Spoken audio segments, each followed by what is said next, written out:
지난주에는 지난주 이제 설교 제목이 이제는 우리가라는 제목으로 말씀을 나눴는데요. 이제는 우리가 정말 성탄절을 낮은 곳을 바라보면서 남들이 크리스마스를 얼마나 화려하게 보내든 어떻든 간에 우리는 낮은 곳을 상대적으로 더 바라봐야 되는 그런 시대에 살고 있다 라고 말씀을 드렸고요. 사람들이 이제 오히려 주인공이 없는, 예수님이 없는 크리스마스를 즐기는 요즘 같은 시대가 오히려 그렇게 우리한테는 성탄의 의미, 원래 의미를 되살릴 수 있는 좋은 타이밍이다, 이런 내용의 말씀을 드렸습니다. 그리고 이제 아기 예수님이 마구간 구유에서 나셨는데 그 탄생 소식을 천사로부터 처음 들은 사람이 누구였냐 하면, 간단히 얘기하면 우리나라의 옛날 머슴과도 같은 그런 사람들에게 처음 예수 그리스도의 탄생 소식이 천사로부터 직접 전해졌다.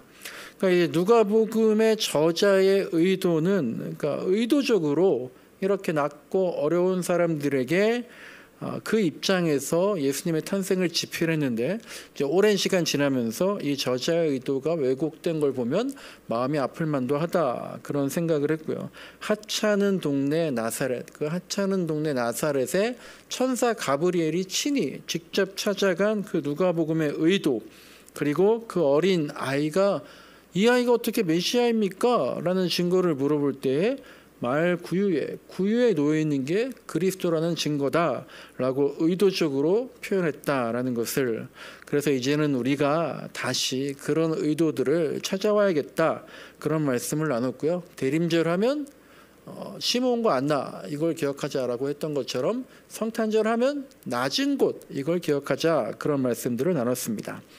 오늘 이제 대림절 마지막 넷째 주일이고요. 오늘 설교의 제목은 성탄의 알쓸신잡 그리고입니다. 그러니까 이제 성탄에 관해서 이제 알쓸신잡이라는 게 TV 프로그램 그거잖아요. 알아두면 쓸데없는 뭐 아주 쓸데없는 것들은 아니지만 하여간 신비한 잡학사전 그리고라는 뜻이고요. 이제 오늘 설교의 그냥 한 90% 정도는 뭐 신앙적이고 선포적이다라기보다는 저희가 이제 대림절을 이렇게 쭉 뭐 4번이나 이렇게 말씀을 나누다 보니까 뭐 여유도 있고 해서 어쨌든 성탄과 관련된 몇 가지 그 격가지 얘기를, 뭐 예를 들면 이제 성탄절이 왜 12월 25일이냐 뭐 이런 것들에 대해서 좀 가볍게 나눠보고 또 오늘 말씀을 보도록 하겠습니다. 오늘 본문 말씀 1절 보니까요, 이제 1절에 헤롯 왕 때에 예수께서 유대 베들레헴에 나셨다 라고 기록이 되어 있습니다. 여기서 이제 우리가 예수님께서 언제 탄생하셨느냐, 몇 년도에 탄생하셨느냐, 이걸 유추해 볼 수가 있죠. 헤롯 왕 때에 나셨다. 헤롯 왕 때에 예수님께서 태어났다 그러니까 헤롯 왕이 언제 사람이냐라는 걸 생각해 보면 조금 좁혀지는 거죠. 그러니까 당시 이제 역사적인 기록들을 보면 헤롯 왕은 기원전 73년경에 태어나서 기원전, 그러니까 BC 4년경쯤에 사망했다라고 합니다. 그러니까 동방 박사들이 아기 예수를 만나서 경배하고 나서요, 오늘 보면 12절 말씀 보셨던 것처럼 헤롯 왕에게 다시 돌아가지 않고 그냥 예수가 어디 있는지 말하지 않고 그냥 돌아갔다 그러잖아요. 그러자 헤롯이 어떻게 합니까? 오늘 본문 아니지만 그 이후에 16절 말씀 보시면 헤롯 왕이 박사들에게 속은 줄 알고 베들레헴과 그 모든 지경 아래에 있는 2살 이하의 사내 아이들을 다 죽였다라고 그렇게 명령했잖아요. 그러니까 이 일이 있은 후에 얼마 안 돼서 헤롯 왕도 사망했을 거라는 게, 그러니까 이제 뭐 그렇게 유아들을 학살했기 때문에 그 벌로 다 죽었다, 헤롯 왕이, 그런 건 아닌 것 같지만 그 즈음에 헤롯 왕이 죽었다라는 게 학자들의 중론입니다. 그래서 이제 예수님은 기원전, 그러니까 BC 4세기, BC 4년부터 BC 6년, 기원전 4년부터 기원전 6년경에 태어나셨다라는 것이 이제 보편적인 학자들의 견해입니다. 그러면 이제 왜 예수님이 태어나신 기원전 4년이 사실은 이제 AD 1년이 돼야 되는 건데, 기원 후 1년, 예수님 탄생 전후로 하니까, 근데 왜 4년 정도의 차이가 있느냐? 이거 이제 다들 한 번쯤 다 들어보셨겠지만, 기원 후라는 이 단어, 이 AD는 이제 아노 도미니라는 라틴어의 약자인데요. 이 아노 도미니가 주님의 해라는 뜻이거든요.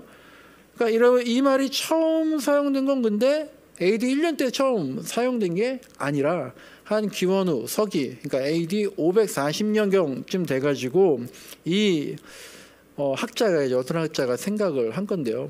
다시 한번 이제 말씀드리지만 제가 이 이야기를 뭐 거의 해마다 찾아보고 또 이제 종종 설교 때도 얘기하고 하는데 제가 암기력이 너무 안 좋다 보니까 막 까먹고 또 까먹고 막 이제 복잡하고 막 근데 이제 어쨌든 한 번쯤은 짚고 넘어가면 좋겠다라고 해서 대략적으로 말씀을 드리자면 우리나라도 이제 올해가 서기 2021년이지만 단기로 가끔 얘기할 때가 있잖아요. 단기로는 4354년이래요. 이 단기라는 건 단군 기원, 단군 이후로 4354년이라고 하는데 우리가 지금 일반적으로 이 단기 안 쓰잖아요. 게다가 이제 교회에서는 왜 기원을 단군으로 시작하냐라고 하면서 더더욱 쉬기 싫어하겠죠. 그런 것처럼 이제 아까 말씀드린 한 540년경, 기원 후 540년경에 그 6세기 전후 그리스도인들도 그때 이런 식의 표현을 했다라는 거예요. 로마시가 창건된 이후로부터 몇 년, 혹은 누구누구 황제가 통치한 지 몇 년. 그러니까 누가복음 3장에도 보면 그런 말씀이 있거든요.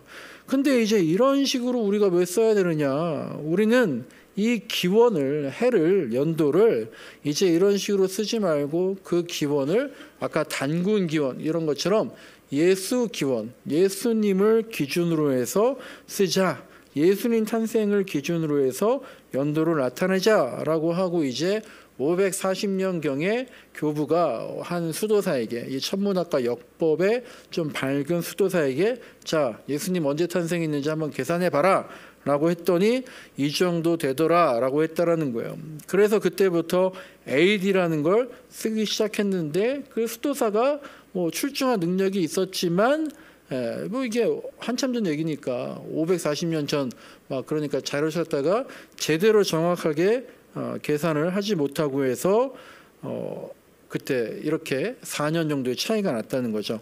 근데 저는 이제 사실 계산을 어떻게 했을까 이게 잘 이해가 안 가는데 하여간 이제 예수님이 기원전 4년경에 태어나셨는데 그걸 계산을 잘못해서 좀 늦게 기준을 잡았다라는 겁니다. 그러니까 이제 지금 생각하면요 말이 안 되는 거지만 예수님은 기원전 즉 예수님 탄생 이전 4년경에 태어나셨다라는 게 되는 거죠. 근데 이걸 바로 잡으려고 하니까 이미 한참 써왔기 때문에 어떻게 했어요? 이걸 바로 잡아 고치려면 모든 연도에 대한 역사를 다 고쳐야 되니까 이게 현실적으로 고칠 수가 없어서 지금도 이렇게 써오고 있다라는 거죠. 그리고 이제 AD 반대말이 이제 BC라는 그 영어로 Before Christ인데 이거는 라틴어가 아니고 영어냐? 이것도 이제 한 번쯤 들어보셨겠지만 이 BC라는 단어가 또 사용된 건 대략 한 서기 한 17세기 정도부터 사용이 됐다라는 거예요. 당시 이제 패권 국가가 영국이었기 때문에 이건 또 영어로 BC 그렇게 해서 지금까지 이렇게 쓰고 있다라는 한 번쯤 들어보셨을 만한. 그런데 저는 또 내년에 다시 인터넷 찾아가면서 이걸 또 확인하고 하겠죠. 근데 이제 그럼 예수님의 탄생 연도는 대략 그렇다고 알겠는데 그럼 예수님의 생년월일의 월일 어떻게 12월 25일이 되었느냐 이것도 이제 한번 다 들어보셨겠지만 정리하는 차원에서 말씀을 드리자면 일단 결론부터 말씀을 드리면 예수님의 탄생일은 정확히 언제인지는 알 수 없지만 사실상 12월 25일은 아니다라는 게 이제 우리나라 교회에서도 대부분 인정하고 있는 겁니다. 그러니까 지난 주일에 제가 누가복음 2장 말씀 보면서요. 목자들이 양떼를 치는데 어디서 쳤습니까? 목자들이 밖에서 양떼를 친다라는 그런 말씀. 그래서 그 밖에 있을 때 천사들이 와서 예수님이 태어나셨다는 걸 알려줬다 그랬잖아요. 근데 이제 주석을 보면은요.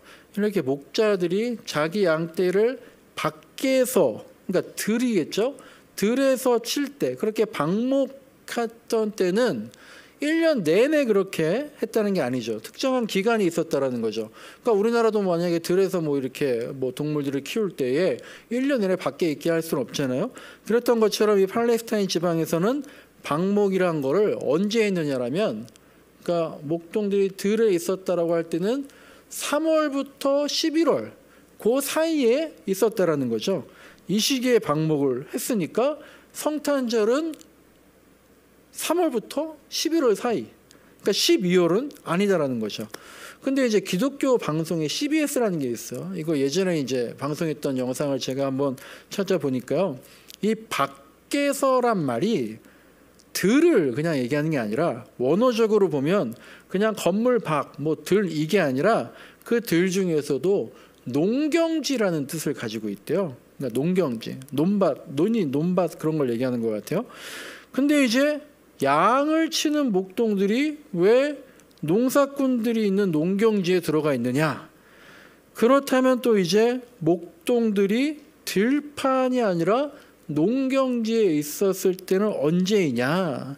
그건 이제 또 6월달 정도, 오순절이 있는 6월달쯤 밀을 벨 때에 밀을 막 벨 때 추수할 때에 그때 이 목동들이 들어가서 밀을 뱄다라는 거예요. 이걸 이제 언제까지 하느냐? 초막절이 있는 10월 정도. 그러니까 다시 추수하고 그 농경지에 다시 씨를 뿌릴 때까지 이 사이에 목동들이 추수 인력으로 투입이 되었다는 거죠. 근데 또 어떤 해석에는 이 목동들이 그렇게 밀을 베러 일하러 간 게 아니라 그때 6월 달에 밀이 싹 베고 추수하고 나면 남아있는 풀들을 양에게 먹이기 위해서 그 즈음에 농경지로 간 거다. 뭐 또 이런 얘기들도 있고요. 어쨌든 그러니까 이런 추측을 토대로 하면 예수님의 탄생은 3월부터 11월이 아니라 오히려 6월부터 10월, 11월까지다라고 조금 더 좁혀질 수 있는 거죠. 그런데 왜 엉뚱하게 12월에 예수님의 탄생을 기념하느냐? 그런데 이게 이제 예수님의 탄생 성탄절을 기념한 건 기원 후 한 200~300년, AD 200~300년 이후부터거든요. 그러니까 성경이 처음 쓰였을 때나 초기 기독교에서는 예수님의 언제 태어났느냐 이게 중요한 게 아니라 뭐가 중요했겠어요? 예수님이 언제 오시느냐 이게 중요했던 거죠. 예수님이 언제 오실까 이걸 생각하면서 신앙생활했지 예수님이 언제 오셨냐 이걸 생각하면서 신앙생활한 게 아니거든요. 그러니까 별로 예수님의 탄생을 기념할 일이 없었던 거죠. 근데 예수님 계속 안 오시니까 나중에 200년 300년이 지나도 예수님 재림이 없으니까 그제서야 이제 그런 궁금증이 든 거예요. 그런데 예수님은 생일이 언제지? 언제 탄생하셨지? 그런 궁금증이 생기게 되고 그래서 그때부터 성탄절이란 걸 생각하게 되고 그게 이제 바로 지키게 됐던 거는 콘스탄티누스 황제가 기독교를 공인했던 서기 4세기 이후부터 이런 날 저런 날 서로 각각 다르게 동방교회와 서방교회, 서방교회의 여러 가지 교구들, 예루살렘 교구, 안디옥 교구, 콘스탄티노플 교구, 또 알렉산드리아 교구, 로마 교구 이런 교구들이 다 각자의 소견대로 다른 날짜를 성탄절로 지켜왔다라는 거예요. 그런데 이게 왜 지금처럼 12월 25일로 딱 고정됐느냐?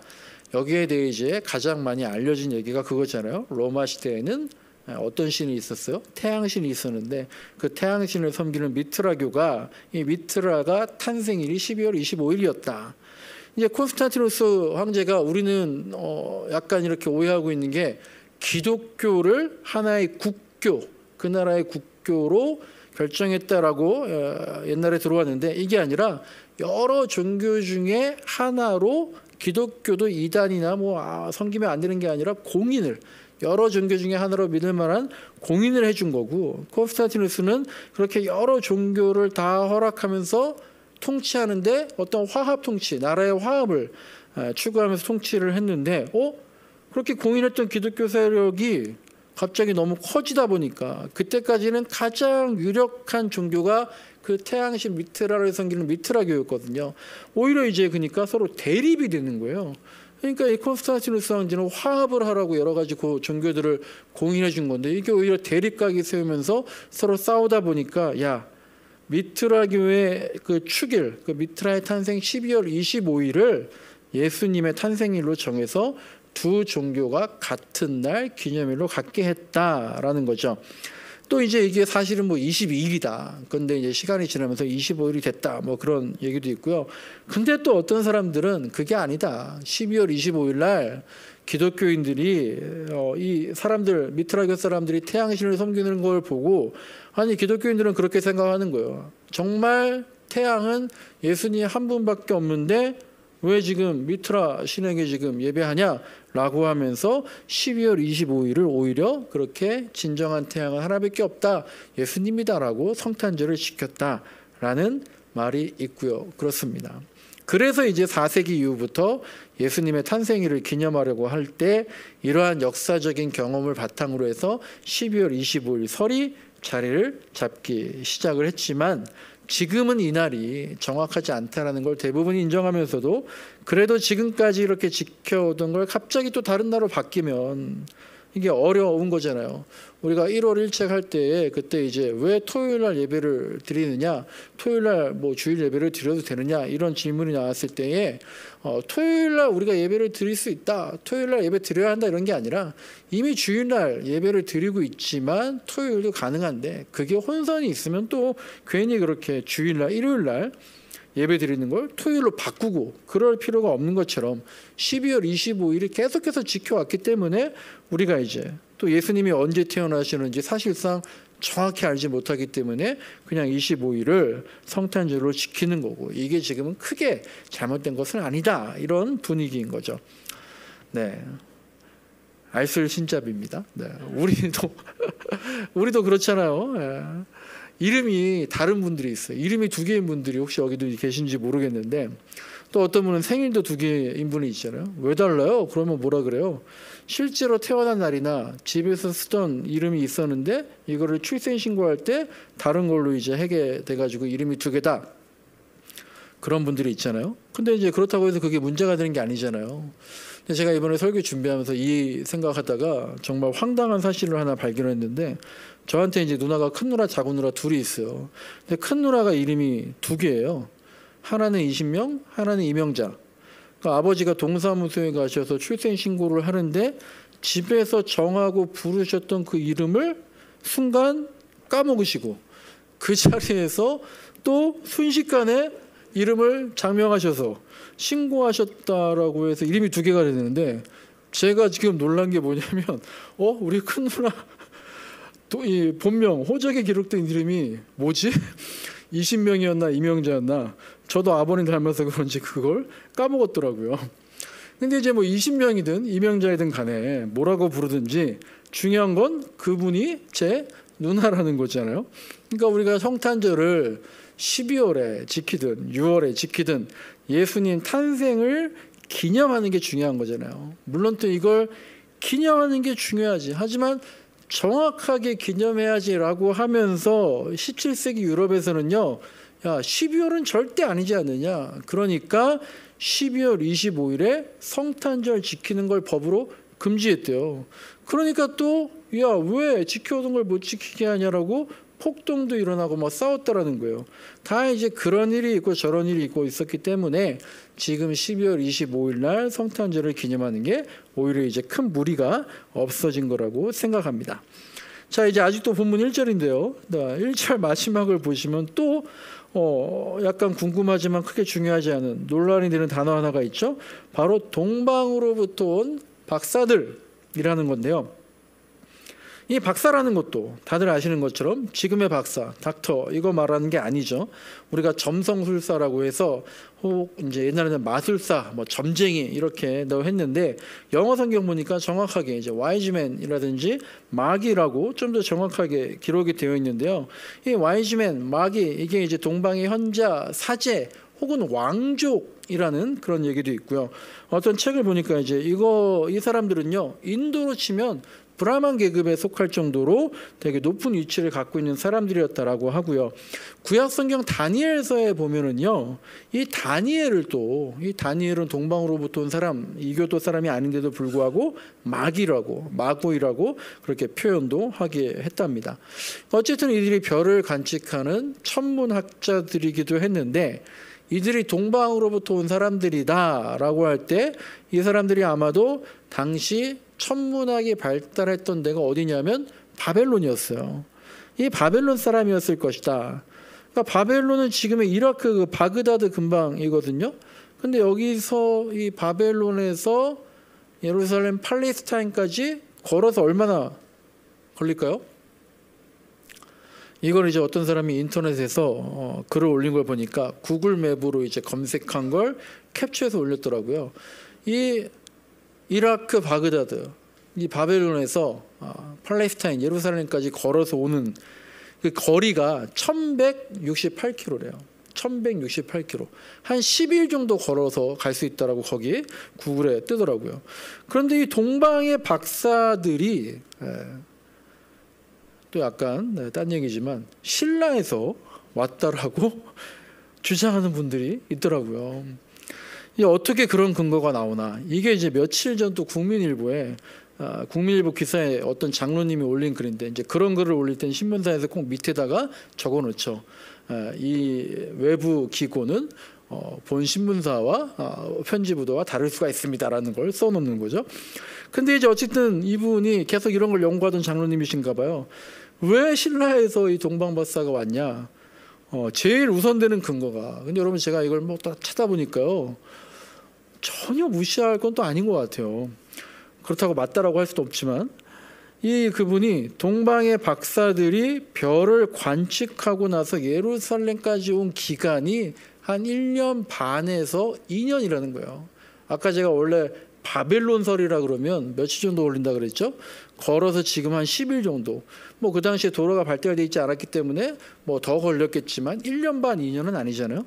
근데 이제 이런 얘기를 하는 그쪽 주장들은 아마 헤롯 왕이 2살 이하의 유아를 죽이라고 한 말씀을 근거로 또 이렇게 저렇게 하시는 것 같은데, 근데 예루살렘에서 동방으로까지 1년 반에서 6개월 정도 걸어가는 그 지역이 어디라는 거예요? 한반도라는 거예요. 근데 예수님이 탄생하신 게 아까 기원전 4세기경이라고 했잖아요. 그런데 이제 그때 한반도에서 이 신라가 있었는데 삼국사기 신라본기라는 책이요. 신라의 시조 박격거세가 이 박격거세 54년에, 그러니까 이거 아마 기원전 54년 있는 것 같은데, 근데 이제 어쨌든 그 박격거세 있었던 그 삼국사기 신라본기라는 그 책에 이런 글이 있대요. 신라에 혜성이 하나 나타났다라는 기록이 있다라는 거예요. 별, 큰 별이죠. 그러니까 이때가 기원전 4세기 때라는 건데, 어쨌든 이제 신라가 또 나중에 뭘 세웠어요? 첨성대까지 세운, 그럴 정도로 천문학이 발달한 나라였다라는 거죠. 근데 이게 제가 찾다 보니까 이게 요즘에 나온 얘기가 아니라 1977년도 중앙일보에 이 기사가 나 있더라고요. 그리고 이 삼국사기 신라본기에 있다는 말이 이런 말이거든요. 54년 춘 2월 기유 성패간하고 라는 한자를 영국의 천문학자들이 이 글을 발견하고 나서 동방의 박사들이 본 별이 이거였다라고 주장을 하기 시작했다라는 거예요. 근데 여러분 신라시대에 중국 당나라에 네스토리오스파라는 교파가 있었거든요. 이 사람들이 중국 당나라에 기독교를 전한 교를 뭐라 그러죠? 경교라는 게 있어요. 그때 십자가 유적들이 발해 땅에서도 발견되고 또 그 시기에 신라 불국사에서도, 그러니까 자꾸 이제 신라가 연결되는 거예요. 이 불국사에서도 이와 비슷해 보인다는 십자가상이랑 성모 마리아상 이런 게 나오고, 그러니까 이제 주류학자들은 그거는 불교상이다, 이렇게 해석을 하는데, 어쨌든 만약 이게 사실이면 또 뭐가 중요하냐면 우리나라에 기독교가 전파된 게 언제입니까? 조선시대 말이거든요. 근데 그때가 아니라 신라시대 때 기독교가 전파됐다라고 하는 또 이게 굉장히 큰 이정표가 되는 거죠. 근데 이제 어쨌든 성탄절이 언제인지 아무도 모르는 것처럼 어떻게 보면 이것도 정말 새롭게 어떤 설이 발견될지 모르겠지만 이런 에피소드들이 있는데, 제가 이제 이걸 보다 보니까 이런 것 같아요. 자꾸 왜 동방이 신라다, 신라가 동방 박사들이 거기서 온 거다라고 주장하는 사람들 내용 중에 보니까 한반도가 우리 민족이 마지막 때에 선교 중심 국가가 될 거다. 우리 민족이 마치 이스라엘과 같이 선택된 민족이다라는 식으로 하는 것 같아서 저는 그냥 개인적으로 뭘 그렇게까지 우리 민족이, 우리 기독교가 중심이 되어야 하나, 그런데 너무 집착하는 거 아닌가. 뭐 옛날에 또 중국의 백투 예루살렘 할 때 우리나라 인터컵이 또 막 그렇게 하는 것처럼 하여간 저는 좀 약간 너무 집착하는 것 같기는 합니다. 네, 지금까지 성탄절 날짜의 유래, 동방이 어디냐, 박사들은 누구냐, 이런 것들을 살펴봤는데요.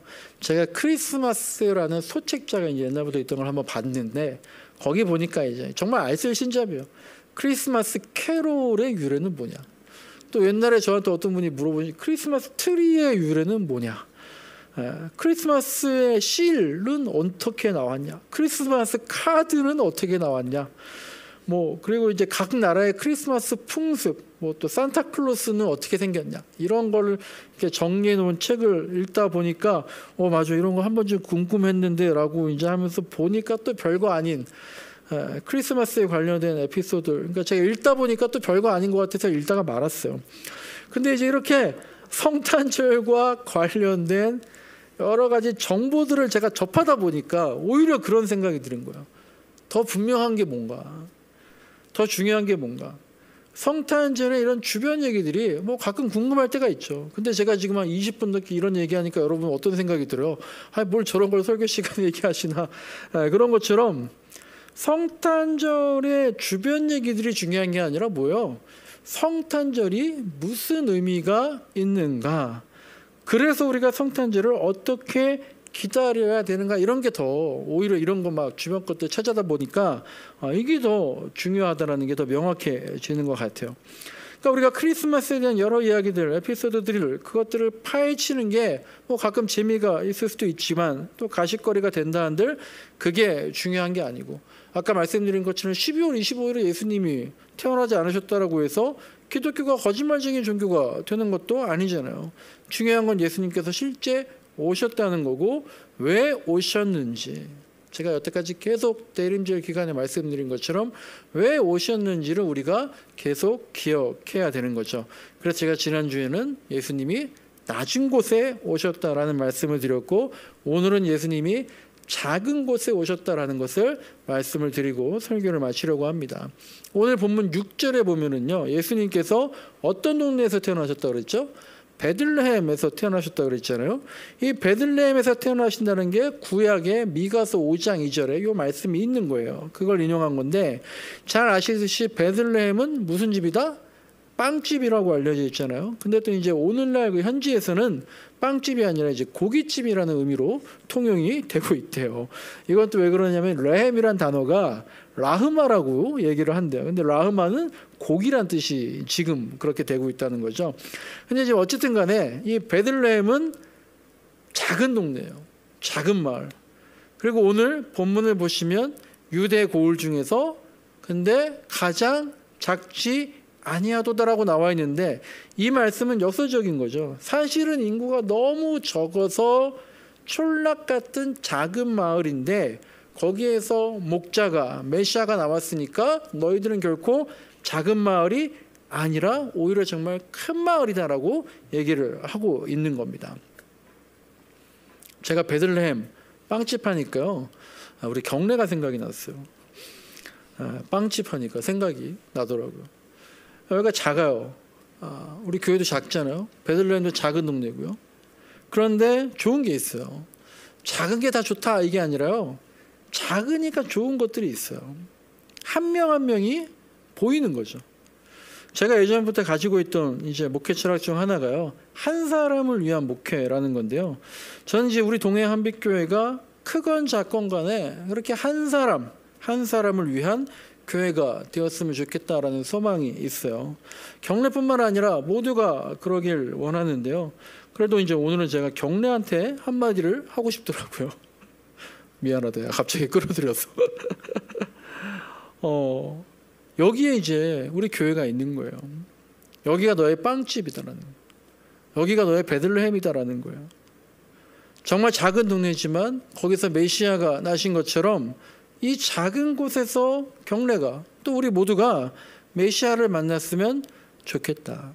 여기 작은 곳에서, 베들레헴 같은 곳에서, 이 빵집 같은 곳에서 너에게 놀라운 미래가 시작되었으면 좋겠다라는 거예요. 그렇다면 바로 경례도, 또 우리 한 사람에게도 그런 의미가 있게 되면 바로 예수님께서 오늘 우리에게 오신 이유가 충분하다, 그거 하나로 족하다라는 거예요. 예수님이 인간으로 오신 건 동정녀 마리아에게 탄생하신 것, 또 화려한 궁전이 아니라 구유에 오신 것, 동방의 박사들이 별을 보고 예수님께 경배하시고, 그리고 또 이제 우리 21세기에 우리가 이렇게 대림절을 지키면서 기다리고 있다라는 것, 사실 모두가 하나하나가 다 기적과 같은 일이에요. 저는 여기에 기적이 있다라는 생각이 들어요. 여기에 기적이 있습니다. 제가 요새 몇몇 분들에게 정말 기도 응답받고 하나님께 영광 돌리는 그런 것들을 들으면서 참 감사해요. 그런데 사실 이제 하나님은요, 늘 우리에게 기도 응답하시죠. 근데 우리가 그걸 잘 못 느끼는데 이제 우리가 많이 민감해진 거죠. 근데 요새 저한테 이런 생각이 들어요. 이루어져야 할 기도가 있어요. 이루어질 수밖에 없는 기도들. 그런 것들은 하나님이 다 들어주신다는 거예요. 그리고 이게 이루어질 수 있는 기도인지, 이루어져야 될 기도인지 아닌지, 이거는 기도하다 보니까 이미 내가 알고 있다는 거예요. 이루어지지 않을 기도 제목인지 내가 안다라는 거예요. 그런데도 내가 때를 쓰고 있는 거죠. 그리고 정말로 그게 맞는 기도 제목인지 틀린 기도 제목인지 그렇게 잘 모르겠다라는 기도 제목은요, 그때 우리가 은혜를 사모하면서 하나님께 간구하는 게, 그게 바로 기도다. 이게 모든 기도에 적용이 되어서 여러분 이게 100% 응답받는 기도의 법칙이에요, 뭐 이런 게 아니라 제가 요새 기도가 이런 거구나라는 생각이 듭니다.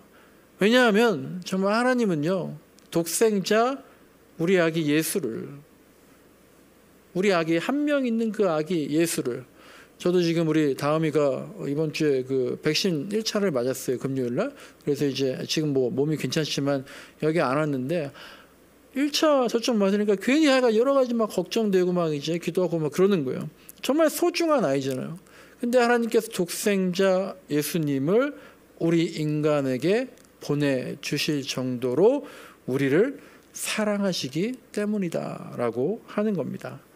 말씀을 마칩니다. 우리 교회가요, 작은 교회로 한 사람 한 사람이 보이고 한 사람 한 사람을 바라보는, 그래서 우리 모두 각자에게 여기가 나의 빵집, 나의 베들레헴, 그러한 신비로움, 작은 동네지만 예수님을 탄생시킨 그런 베들레헴처럼 하나님의 임재와 신비를 체험할 수 있는 그런 동행 한빛교회와 우리 성도들이 되기를 간절히 소망합니다.